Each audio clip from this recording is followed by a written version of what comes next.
Hello,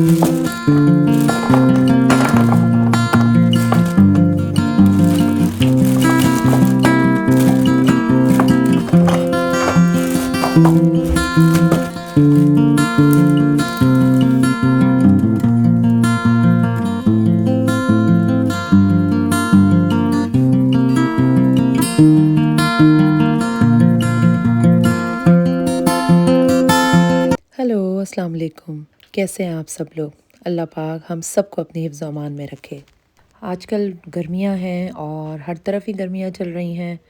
काफ़ी अच्छा मौसम हुआ हुआ है और गर्मियों में सबसे ज़्यादा दिल चाहता है कि आदमी निकले, जाए और सबसे ज़्यादा मज़ा आता है जब इंसान बीचेस पे जाए। तो यहाँ भी काफ़ी अच्छा मौसम हुआ हुआ है और बच्चों की भी छुट्टियाँ हैं।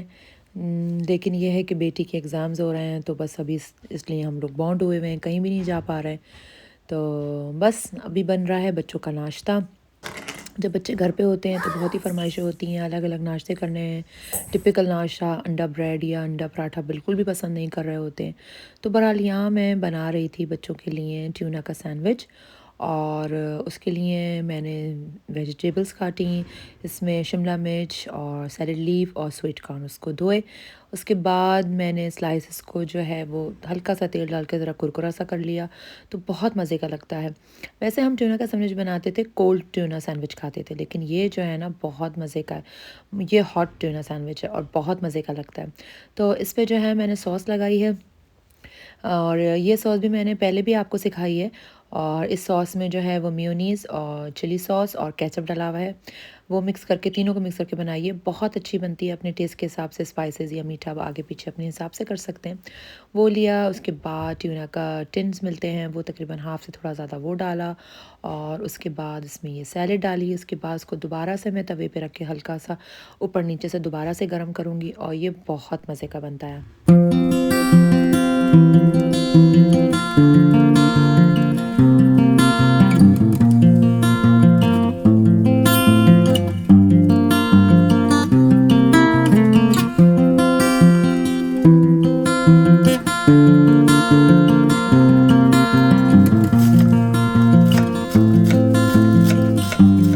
मेरा छोटा वाला बेटा है उसको तो अंडा पराठा ही चाहिए, वो बहुत चूज़ी है, बहुत पिकी ईटर है, वो हर चीज़ नहीं खाता है। तो बस वो तो शुक्र है, गनीमत है कि अंडा पराठा खा लेता है। तो बस उसके लिए बना फिर अंडा पराठा। हमारे घर में यही होता है कि हर एक की अलग फ़रमाइश होती है और सब के लिए अलग-अलग तरीके का नाश्ता बनता है।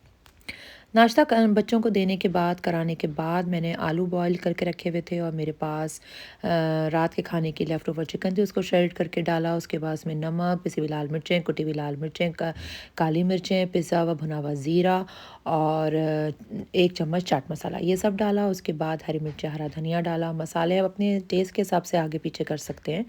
वो डाल के इसको अच्छी तरह से मिक्स कर लिया और फिर बस मैं इसकी टिकिया बना के रख दूँगी। अच्छा, मेरे बच्चों को आलू के कटलेट्स या आलू के कबाब, इस तरह के आलू के समोसे, फ्रेंच फ्राइज़, ये चीज़ें आलू की पसंद होती हैं, बहुत अच्छी लगती हैं। तो इससे ये होता है कि इन आलू के कबाब से मैं 2 चीज़ें बनाती हूँ। एक तो ज़ाहिर है आप वैसे भी खा सकते हैं फ्राई करके। उसके अलावा मैंने अपने किसी व्लॉग में डाला भी था, मैं आलू के कटलेट की चाट बनाती हूँ, वो भी बहुत मज़े की बनती है और खट्टी-मीठी चाट होती है, बहुत अच्छी बनती है। वो भी बच्चों को मेरे बहुत पसंद है और इसके अलावा मैं 2-3 दफ़ा से जो है वो भी मैंने अपने ब्लॉग में डाला है।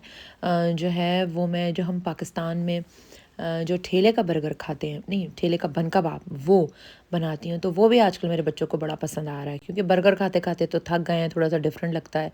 तो टिपिकल से अंदाज़ का वो बन लेके और उसमें ये कबाब रखे जैसे ठेलों पे मिलता है, प्याज़ और खीरा और चटनी और चाट मसाला वो डाल के, तो अंडा तो बहुत मज़े का लगता है। हाँ, मैंने कीमा निकाल के रखा हुआ था, तो मैंने कहा सुबह ही पका के रख दूँ तो फिर ये होता है कि थोड़ा-सा आराम हो जाता है। यहाँ तेल में मैंने प्याज को लाल किया, उसके बाद उसमें कीमा डाला, लहसुन अदरक डाला, उसको अच्छी तरह भुनाई की और उसके बाद जब उसका पानी खुश्क हो गया तो उसमें टमाटर, 1 चमचा नमक, 1 चमचा पिसी हुई लाल मिर्चें, 2 चमचे पिसा हुआ धनिया, 1 चमचा पिसा हुआ गरम मसाला और ज़रा सी हल्दी डाल के उसको भूना और उसके बाद उसमें 1 कप पानी डाल के उसको ढक के रख दिया पकने के लिए। फिर मैंने दूसरी तरफ अगर आपको नज़र आ रहा हो तो मैंने आलू और मटर जो है वो काट के रख दिए हैं उसके लिए। उसके अलावा फिर मैंने सोचा कि चलो माश की दाल के बड़े बना के मैं फ्रीज़ करके रखती हूँ, तो बड़ी आसानी होती है। घर में भी शाम में भूख लगे तो निकाल के इंसान बड़े दही बड़े बना लेता है, या कोई आ जाए तो भी बहुत अच्छा रहता है। तो यहाँ मैंने कहा पहले मैं माश की दाल को भिगो देती हूँ, फिर थोड़ी देर बाद आकर जो है वो फिर मैं इसको पीस के उसके बना के मैं फ्रीज़ कर दूँगी। और फिर ये है कि यहाँ मैंने इसको भिगो के रख दिया, और उधर मेरा कीमा तैयार हो रहा था साथ साथ। अभी मैंने पानी डाला था, वो खुश्क हो गया था, तेल ऊपर आ गया था। तो अच्छी तरह से फिर मैंने इसकी खूब भुनाई करी। टमाटर वगैरह जब अच्छी तरह से भुन गए तो फिर इसके अंदर मैंने आलू और मटर डाल दिए। तो अब इसमें मैं ज़रा सा पानी डालूँगी, इसको दोबारा से ढक के रख दूँगी ताकि आलू जो हैं वो गल जाएँ, और उसके बाद मेरा खाना जो है तैयार हो जाएगा और मैं शाम तक के लिए फ्री हो जाऊँगी। यहाँ अब मैं चटनी की तैयारी कर रही हूँ, क्योंकि चटनी भी ख़त्म हो गई है। तो पहले मैंने कहा कि चलो इमली पहले भिगो दूँ ताकि थोड़ा सा नरम हो जाए, उसका पल्प निकल आए, और उसके बाद जो है फिर मैं चटनी बना के रख दूँगी। चटनी बनी हुई हो तो बड़ी आसानी होती है। आपने पुलाव बनाया हो या चावल तहरी वगैरह बनाई हो या दाल चावल हो तो उसके साथ चटनी खाने में, या आपने बर्गर बनाए हो, कबाब हो, समोसे रोल हो, कुछ भी हो, चटनी तो हर चीज़ के साथ बहुत अच्छी लगती है।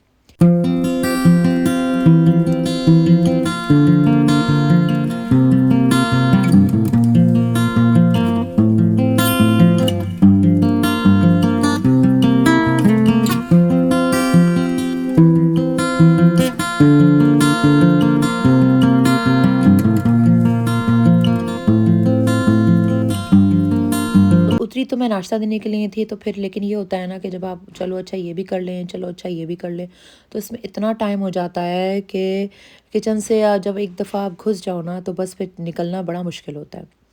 तो यहाँ मैंने सारी चीज़ों की तैयारी करके रख दी थी, और ये जो मेरी बास्केट थी जिसमें मैंने सारे अपने चम्मच वगैरह डाले हुए थे, ये सोना चाह रही थी, तो मैंने कहा चलो पहले मैं इनको भी धो के रख दूँ, क्योंकि ज़ाहिर बात है धोने के बाद ये ड्राई होंगे और उसके बाद उसको दोबारा से रखा जाएगा। तो मैंने कहा चलो अभी मैं नीचे हूँ तो नीचे के सारे काम कर लूँ, क्योंकि फिर मैं ऊपर चली जाऊँगी तो ऊपर लग जाऊँगी। तो ये फिर मैं धो के रख दूँगी, तो जब तक मैं ऊपर से नीचे उतरूँगी तो ये भी ड्राई हो जाएगा।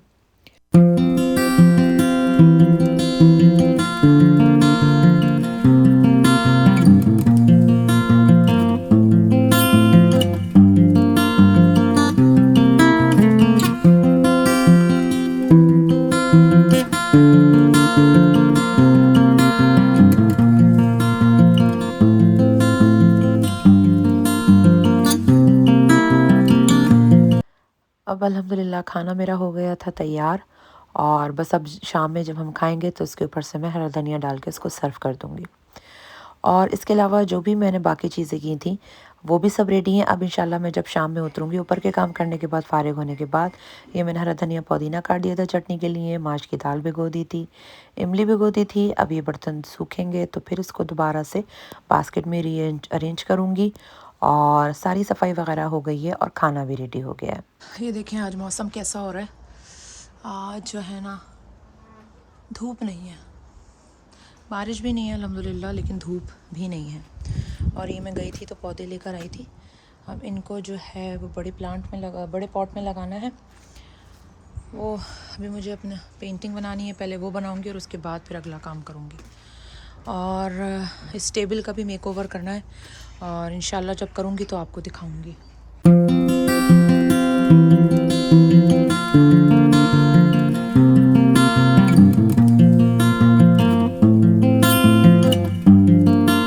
अब ऊपर के काम करने के बाद और नमाज़ वगैरह से फ़ारिग होने के बाद अब मैं दोबारा से नीचे आई थी, क्योंकि जो बर्तन वगैरह मैंने धो के रखे थे वो मुझे वापस रखने थे और अपनी बास्केट को भी सेट करना था। बास्केट के अंदर मैं ये फ़ॉइल बिछा के रखती हूँ। इससे ये होता है कि बास्केट जो है वो गंदी नहीं होती, क्योंकि इसके अंदर मैं ऑयल की बॉटल भी रखती हूँ, और कितनी भी आप केयर से करो ऑयल जो है वो गिर ही जाता है। तो इससे फिर बास्केट जो है वो ख़राब हो जाती है। तो इस तरह सेफ़ रहती है बास्केट, और जब मुझे फ़ील होता है कि फ़ॉइल गंदा होने लगा है तो मैं फ़ॉइल चेंज कर देती हूँ।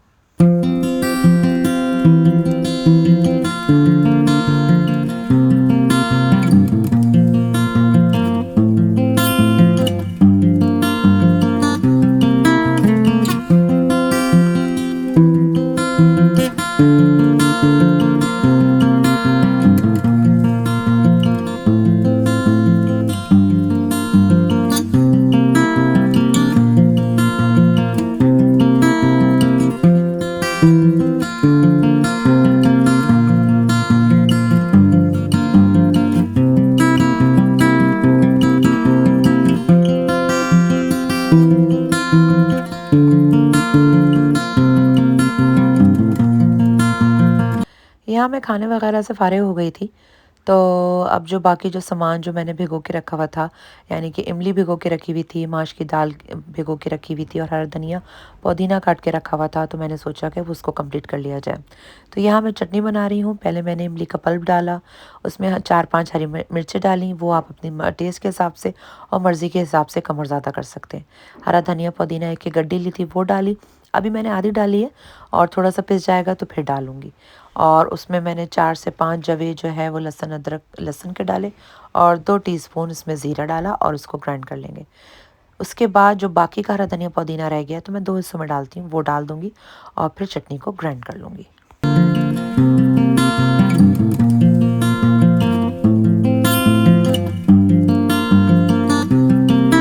चटनी ग्राइंड करते हुए शुक्र है कि टाइम पे मुझे याद आ गया कि मुझे इसमें लेमन जूस भी डालना था। तो मेरे पास ये थोड़ा सा ही लेमन जूस रह गया था, तकरीबन 2 टेबलस्पून के करीब होगा। वो लेमन जूस डाला और उसको एक बार फिर ग्राइंड कर लिया। इसके अंदर मैंने नमक नहीं डाला था, क्योंकि अगर ग्राइंड करते हुए आप नमक डाल दें तो चटनी बहुत ज़्यादा पतली हो जाती है। जब चटनी पिस जाए तो उसमें 1 चम्मच जो है, या अपनी चटनी के हिसाब से आप उसमें नमक डालें और स्पून से मिक्स करके और उसके बाद कंटेनर्स में भर लें।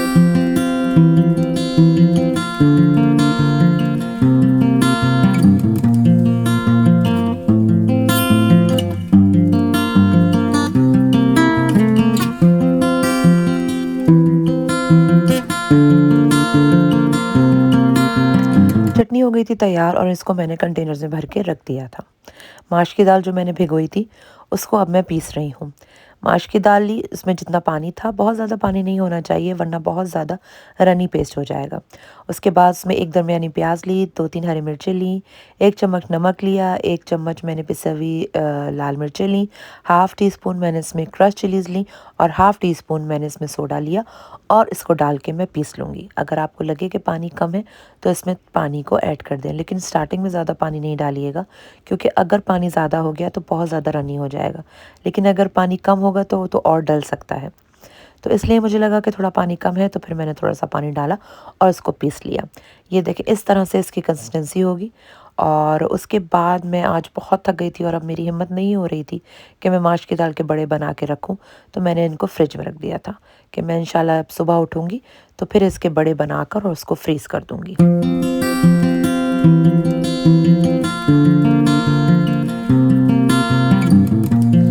अब ये दूसरे दिन का है, क्योंकि बच्चों की 1 हफ़्ते की छुट्टियाँ हुई हैं। तो आज जो है वो बच्चे जो है अपने पापा के साथ नमाज़ पढ़ने जा रहे थे। और वैसे तो इनको मौका ही नहीं मिलता, जुम्मे की भी नमाज़ पढ़ने का मौका नहीं मिलता क्योंकि स्कूल में होते हैं। लेकिन आजकल क्योंकि छुट्टियां हैं तो फिर ये ज़ोहर में बच्चों को अपने साथ ले गए थे। मौसम भी काफ़ी अच्छा था, कल के मुकाबले में बहुत बेहतर था और बहुत अच्छी धूप थी। यहाँ मैंने आपको दिखाया था कि मैंने कबाब बना के फ्रीज़ कर दिए थे कल, और फिर मैंने उनको फ्रीज़र से निकाला और उनको मैंने बैग्स में डाल के और फिर मैं इसको दोबारा फ्रीज़ कर दूँगी। क्योंकि अगर आप ट्रे में या प्लेट में रखें तो बहुत ज़्यादा जगह लेते हैं और इतनी जगह नहीं होती है, और अगर आप बैग में रख दें तो बहुत आसानी से कम जगह में आराम से फ्रीज़ हो जाते हैं। तो यहाँ ये मैंने सब फ्रीज़ करा। उसके बाद जो है, क्योंकि धूप अच्छी थी तो मुझे ख़्याल आया कि क्यों ना मैट धो लिए जाएँ। तो ये मैट, क्योंकि हमारे गार्डन में पाइप वगैरह भी है और पानी का इंतज़ाम भी है, तो गर्मियों में कुछ भी धोना हो या कोई काम करना हो तो बहुत आसानी हो जाती है। तो बस फिर मैंने मैट को जो है वो यहाँ बाहर लिया और उसको मैंने वॉश किया।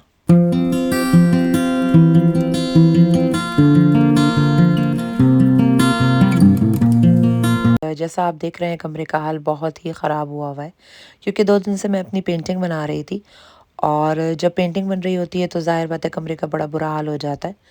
और आज वो कंप्लीट हो गई थी तो फिर मुझे यहाँ की सफाई भी करनी थी और सब कुछ समेटना था। ये देखिए मैंने पेंटिंग बनाई थी और माशाल्लाह बहुत अच्छी बनी थी, और अभी ये इनकम्प्लीट है और इसके ऊपर मुझे आयतुल कुर्सी लगानी है।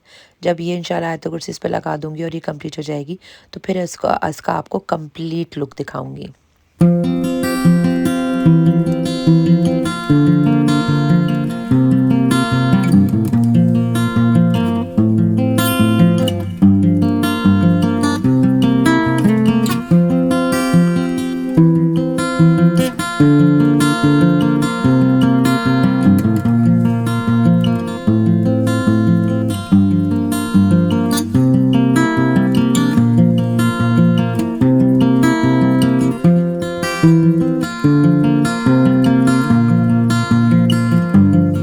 जब भी मैं अपना कोई आर्ट एंड क्राफ्ट का काम लेके बैठती हूँ या मैं अपनी कोई पेंटिंग लेके बैठती हूँ, तो ज़्यादातर काम मैं अपने डाइनिंग रूम में करती हूँ और काम के दौरान कमरा इतना फैल जाता है कि उसके घंटों मुझे फिर बाद में सफाई करनी पड़ती है। कभी-कभी मेरा दिल चाहता है कि एक ऐसा कमरा होना चाहिए जो मेरा आर्ट रूम हो और वहाँ पर मेरी सारा सामान पड़ा हो और मैं जब दिल चाहे वहाँ जाके काम कर लूँ और मुझे काम करने के बाद उसको बार-बार समेटना ना पड़े। लेकिन चूँकि यहाँ घर इतने बड़े नहीं होते हैं और इतनी गुंजाइश नहीं है हमारे पास, बस इतने ही कमरे हैं कि जिसमें हम रह सकते हैं, आर्ट एंड क्राफ्ट के लिए अलग से रूम अवेलेबल नहीं है। तो फिर मजबूरी है मैं डाइनिंग टेबल पे ही अपना सारा काम करती हूँ और क्योंकि फैलावा भी बहुत ज़्यादा हो जाता है और उसके बाद फिर मुझे 2 से 3 घंटे लगते हैं उसको दोबारा से सेट करने में और दोबारा से सफाई करने में।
दालों के पैकेट के साइज़ से आपको लग रहा होगा कि इतने छोटे पैकेट और या तो हम दाल बिल्कुल भी नहीं खाते। लेकिन ऐसी बात नहीं है, दालें बहुत अच्छी लगती हैं और ख़ास तौर पे दाल-चावल तो बहुत ही फ़ेवरेट है और हम सबके बहुत फ़ेवरेट हैं। लेकिन 2 साल पहले जब हमारा किचन बना था तो उसके कुछ अरसे बाद जो वॉल पे कैबिनेट्स हैंग हुए हुए हैं, वो गिर गए थे। शायद उस पे वज़न बहुत ज़्यादा था। तो जब से मैं थोड़ा डर गई हूँ और मैं अब ज़्यादा बड़े पैकेट नहीं लेती ताकि इस पे ज़्यादा वज़न ना आए, तो इसलिए छोटे पैकेट मँगवाती हूँ और अवॉइड करती हूँ वज़न उस पे रखने से।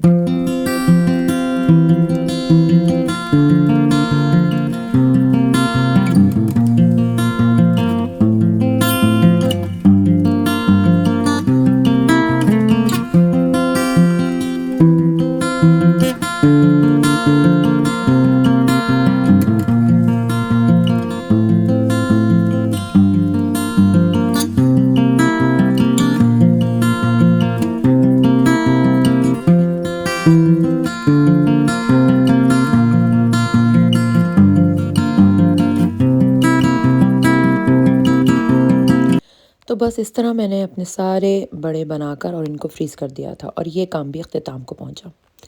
बस जनाब आज का व्लॉग यहीं तक। अगर आपको मेरा व्लॉग अच्छा लगा है तो प्लीज़ इसको लाइक कीजिए, अपने फ्रेंड्स और फैमिली के साथ शेयर कीजिए और सब्सक्राइब करना तो बिल्कुल मत भूलिएगा। और मुझे अच्छे-अच्छे कमेंट्स करें, मुझे आपके कमेंट्स पढ़ के बहुत अच्छा लगता है।